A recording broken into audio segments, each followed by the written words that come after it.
The libertarian movement has been chided by William F. Buckley Jr. for failing to use its strategic intelligence in facing the major problems of our time. We have indeed been too often prone to pursue our busy little seminars on whether or not to demunicipalise the garbage collectors, as Buckley has contemptuously written, while ignoring and failing to apply libertarian theory to the most vital problem of our time, war and peace. There is a sense in which libertarians have been utopian rather than strategic in their thinking, with a tendency to divorce the ideal system which we envisage from the realities of the world in which we live. In short, too many of us have divorced theory from practice, and have then been content to hold the pure libertarian society as an abstract ideal for some remotely future time, while in the concrete world of today we follow unthinkingly the orthodox conservative line. To live liberty, to begin the hard but essential strategic struggle of changing the unsatisfactory world of today in the direction of our ideals, we must realise and demonstrate to the world that libertarian theory can be brought sharply to bear upon all of the world's crucial problems. By coming to grips with these problems, we can demonstrate that libertarianism is not just a beautiful ideal somewhere on cloud nine, but a tough-minded body of truths that enables us to take our stand and to cope with the whole host of issues of our day. Let us then by all means use our strategic intelligence. Although when he sees the result, Mr. Buckley might well wish that we had stayed in the realm of garbage collection. Let us construct a libertarian theory of war and peace. The fundamental axiom of libertarian theory is that no one may threaten or commit violence, aggress, against another man's person or property.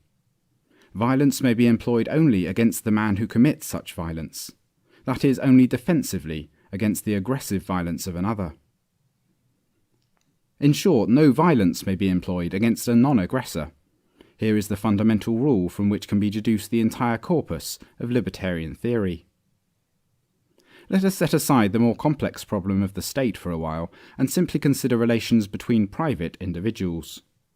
Jones finds that he or his property is being invaded, aggressed against by Smith.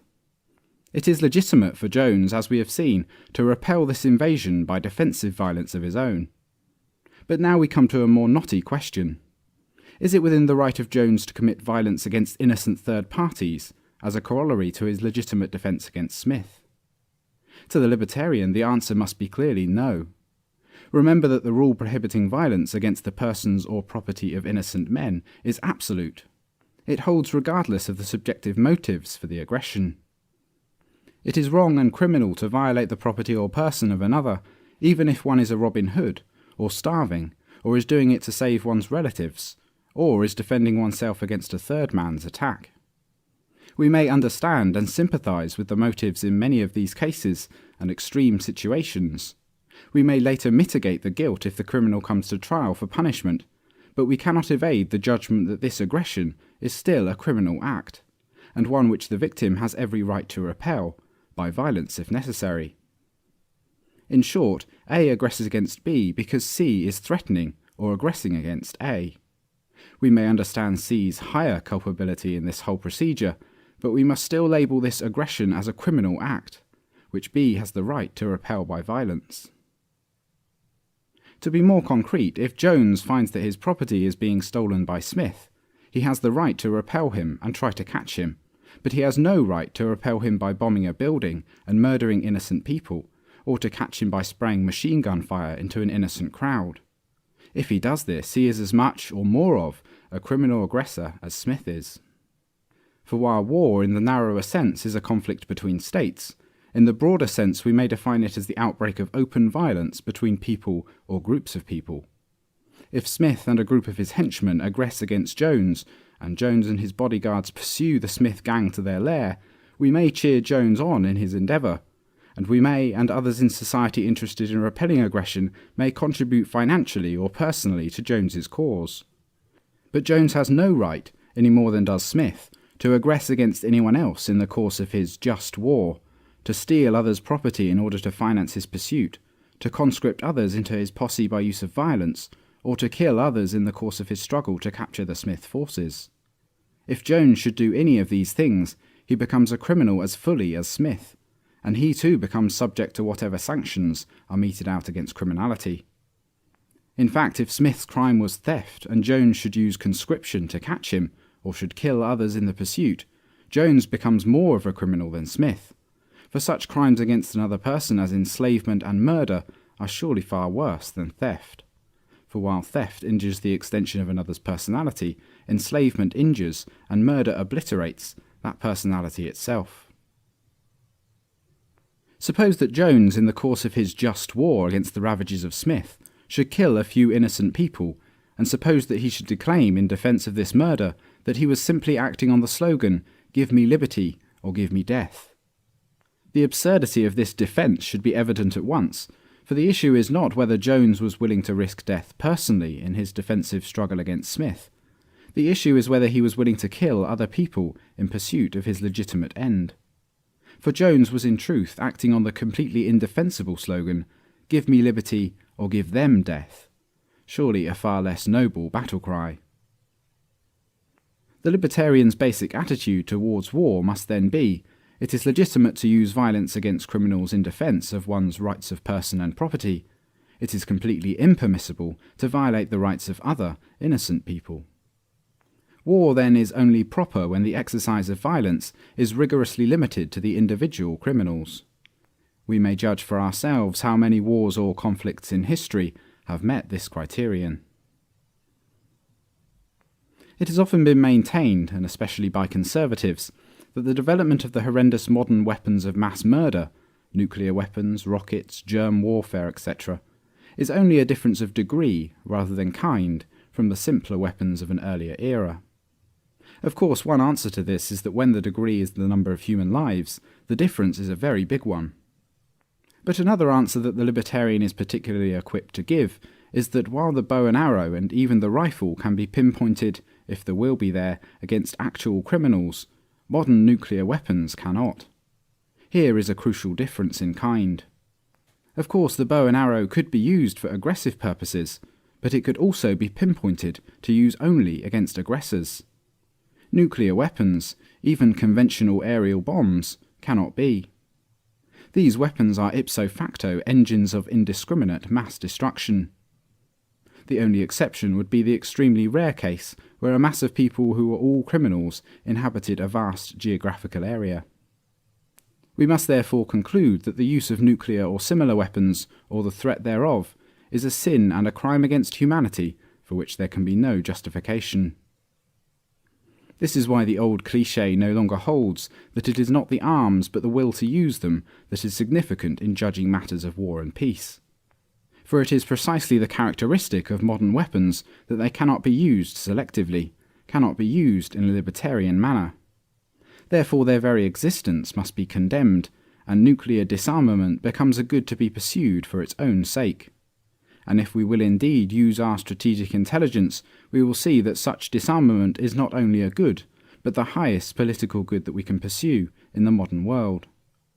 For just as murder is a more heinous crime against another man than larceny, so mass murder, indeed murder so widespread as to threaten human civilization and human survival itself, is the worst crime that any man could possibly commit. And that crime is now imminent. And the forestalling of massive annihilation is far more important, in truth, than the demunicipalization of garbage disposal, as worthwhile as that may be. Or are libertarians going to wax improperly indignant about price control or the income tax, and yet shrug their shoulders at or even positively advocate the ultimate crime of mass murder?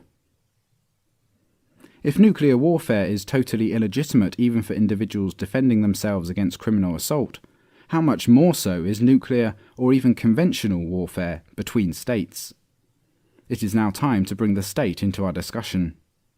The state is a group of people who have managed to acquire a virtual monopoly of the use of violence throughout a given territorial area. In particular, it has acquired a monopoly of aggressive violence, for states generally recognise the right of individuals to use violence, though not against states, of course, in self-defence. The state then uses this monopoly to wield power over the inhabitants of the area and to enjoy the material fruits of that power. The state then is the only organisation in society that regularly and openly obtains its monetary revenues by the use of aggressive violence. All other individuals and organizations, except if delegated that right by the state, can obtain wealth only by peaceful production and by voluntary exchange of their respective products. This use of violence to obtain its revenue, called taxation, is the keystone of state power. Upon this base, the state erects a further structure of power over the individuals in its territory, regulating them, penalizing critics, subsidizing favorites, etc.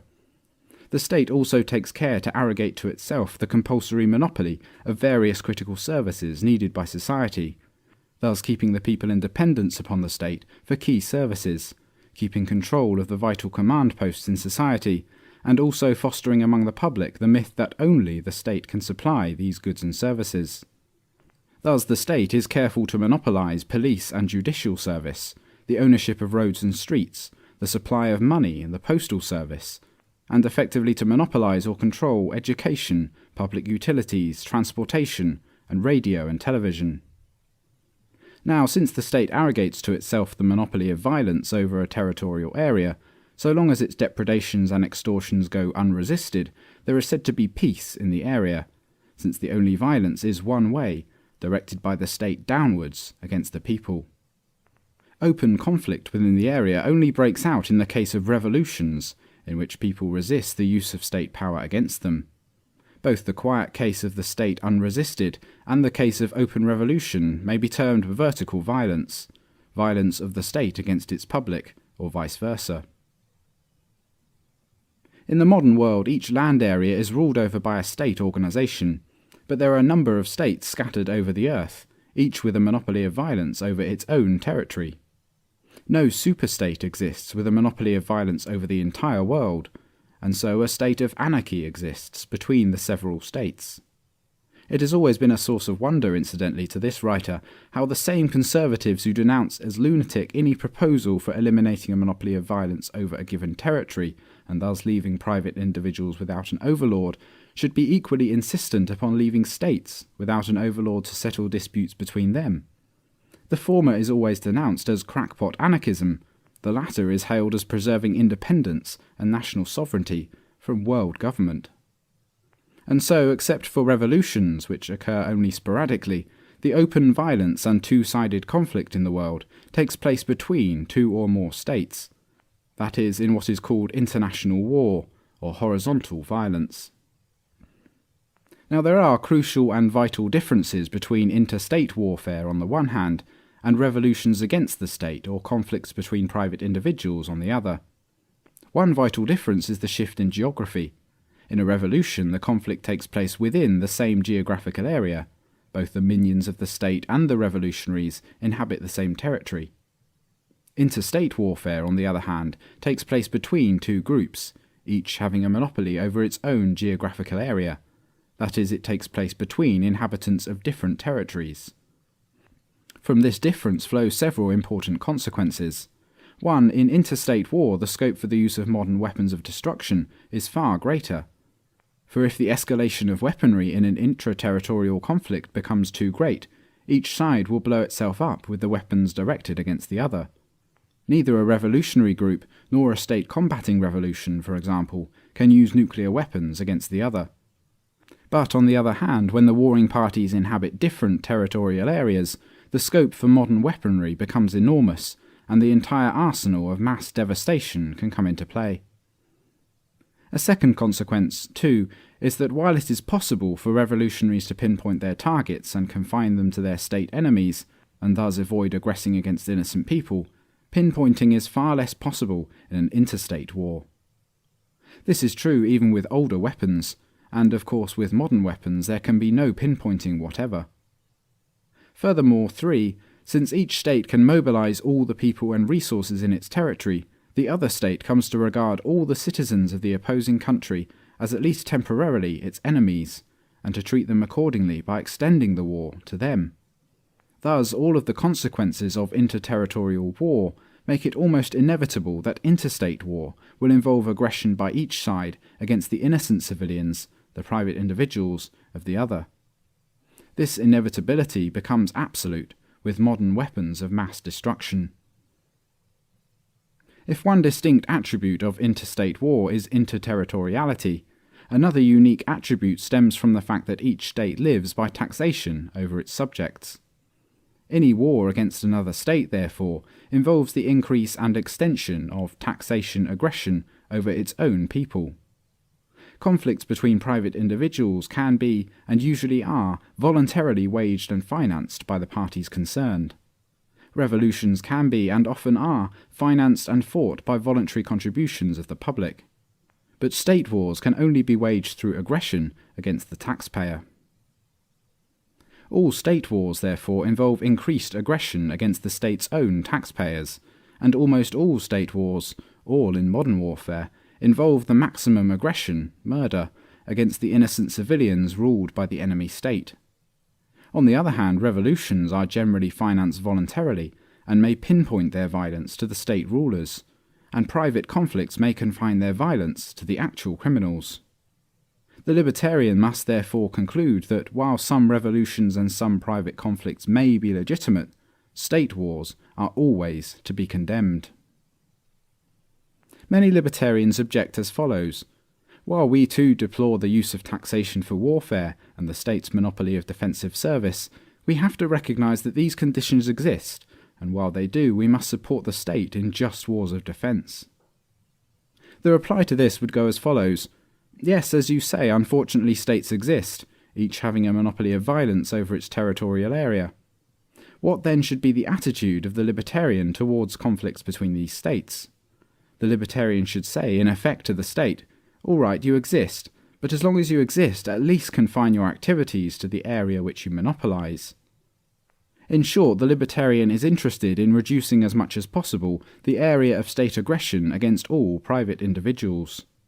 The only way to do this in international affairs is for the people of each country to pressure their own state to confine its activities to the area which it monopolises, and not to aggress against other state monopolists. In short, the objective of the libertarian is to confine any existing state to as small a degree of invasion of person and property as possible, and this means the total avoidance of war. The people under each state should pressure their respective states not to attack one another, and if a conflict should break out, to negotiate a peace or declare a ceasefire as quickly as physically possible. Suppose further that we have that rarity, an unusually clear-cut case in which a state is actually trying to defend the property of one of its citizens. A citizen of country A travels or invests in country B, and then state B aggresses against his person or confiscates his property.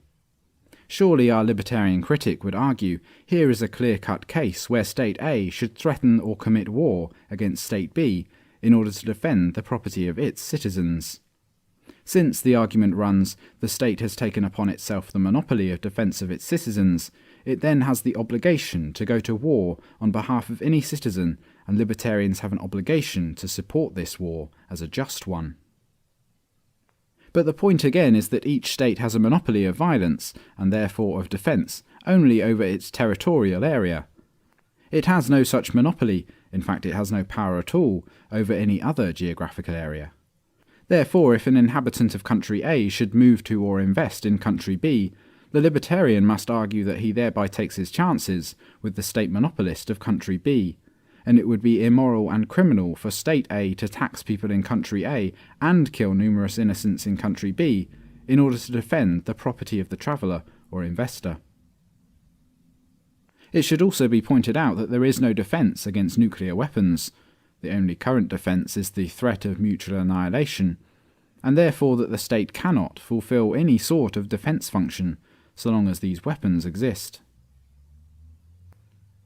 The libertarian objective, then, should be, regardless of the specific causes of any conflict, to pressure states not to launch wars against other states, and, should a war break out, to pressure them to sue for peace and negotiate a ceasefire and peace treaty as quickly as physically possible. This objective, incidentally, is enshrined in the international law of the 18th and 19th centuries. That is, the ideal that no state could aggress against the territory of another. In short, the peaceful coexistence of states. Suppose, however, that despite libertarian opposition, war has begun and the warring states are not negotiating a peace. What then should be the libertarian position? clearly to reduce the scope of assault of innocent civilians as much as possible. Old-fashioned international law had two excellent devices for this, the laws of war and the laws of neutrality, or neutrals' rights.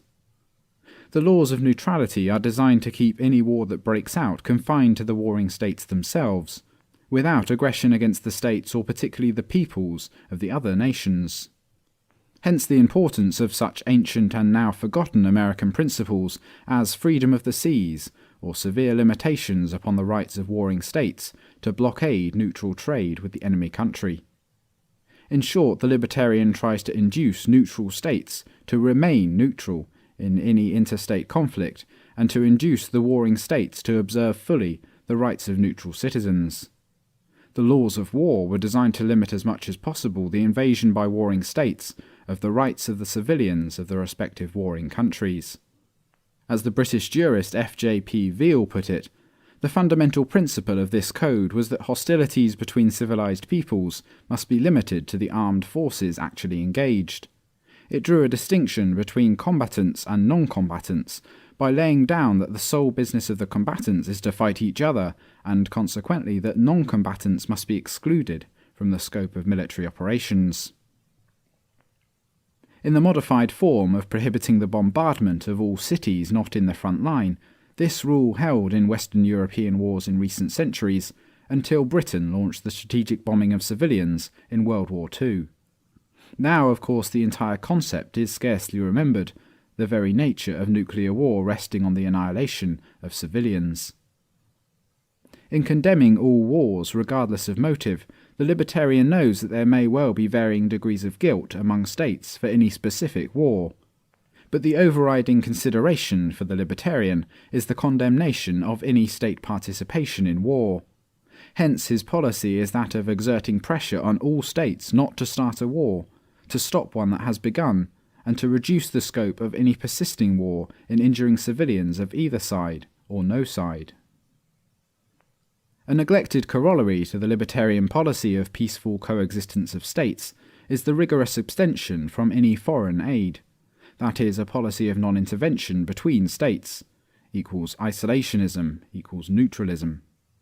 For any aid given by state A to state B, 1 increases tax aggression against the people of country A, and 2 aggravates the suppression by state B of its own people.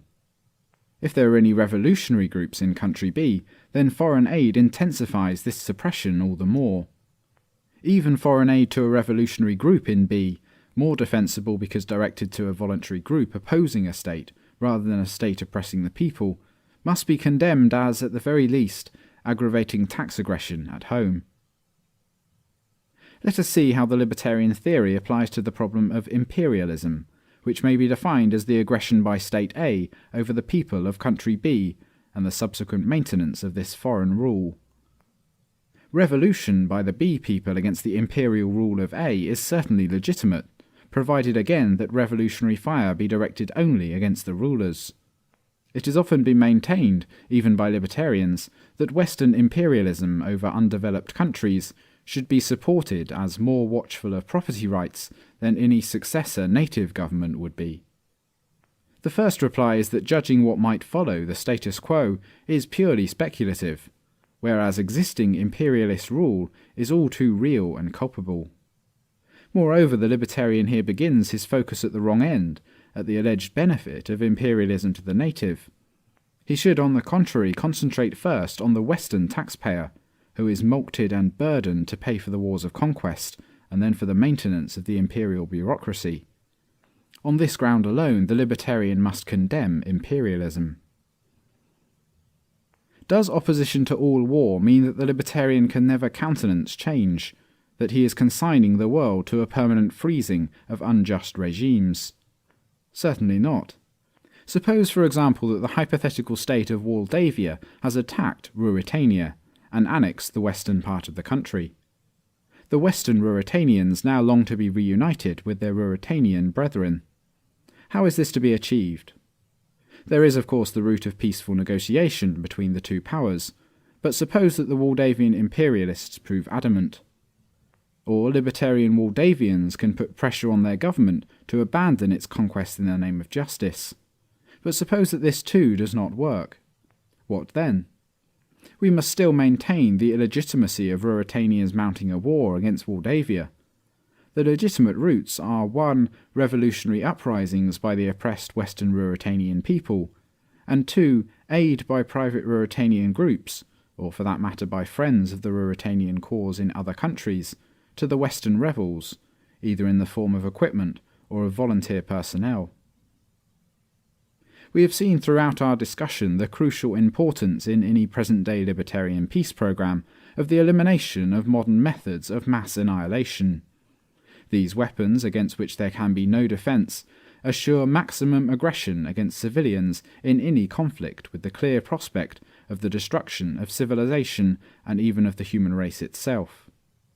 Highest priority on any libertarian agenda, therefore, must be pressure on all states to agree to general and complete disarmament down to police levels, with particular stress on nuclear disarmament.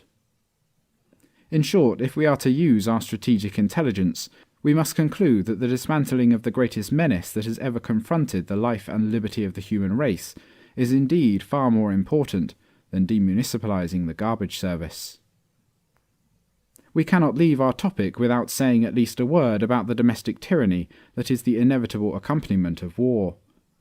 The great Randolph Bourne realized that war is the health of the state.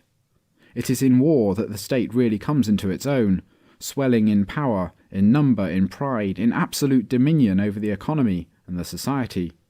Society becomes a herd seeking to kill its alleged enemies, rooting out and suppressing all dissent from the official war effort, happily betraying truth for the supposed public interest. Society becomes an armed camp with the values and the morale, as Albert J. Nock once phrased it, of an army on the march. The root myth that enables the state to wax fat off war is the canard that war is a defence by the state of its citizens. The facts, of course, are precisely the reverse. For if war is the health of the state, it is also its greatest danger. A state can only die by defeat in war or by revolution. In war, therefore, the state frantically mobilizes the people to fight for it against another state, under the pretext that it is fighting for them. But all this should occasion no surprise. We see it in other walks of life. For which categories of crime does the state pursue and punish most intensely? Those against private citizens, or those against itself? The gravest crimes in the state's lexicon are almost invariably not invasions of person and property, but dangers to its own contentment. For example, treason, desertion of a soldier to the enemy, failure to register for the draft, conspiracy to overthrow the government. Murder is pursued haphazardly unless the victim be a policeman or an assassinated chief of state.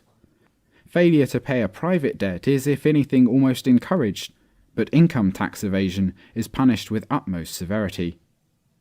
Counterfeiting the state's money is pursued far more relentlessly than forging private cheques, etc. All this evidence demonstrates that the state is far more interested in preserving its own power than in defending the rights of private citizens. A final word about conscription. Of all the ways in which war aggrandizes the state, this is perhaps the most flagrant and most despotic. But the most striking fact about conscription is the absurdity of the arguments put forward on its behalf. A man must be conscripted to defend his or someone else's liberty against an evil state beyond the borders. Defend his liberty? How?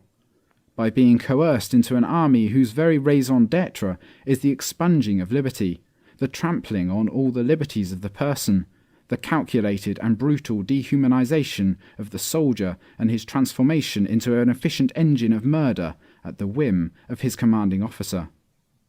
Can any conceivable foreign state do anything worse to him than what his army is now doing for his alleged benefit? Who is there, O Lord, to defend him against his defenders?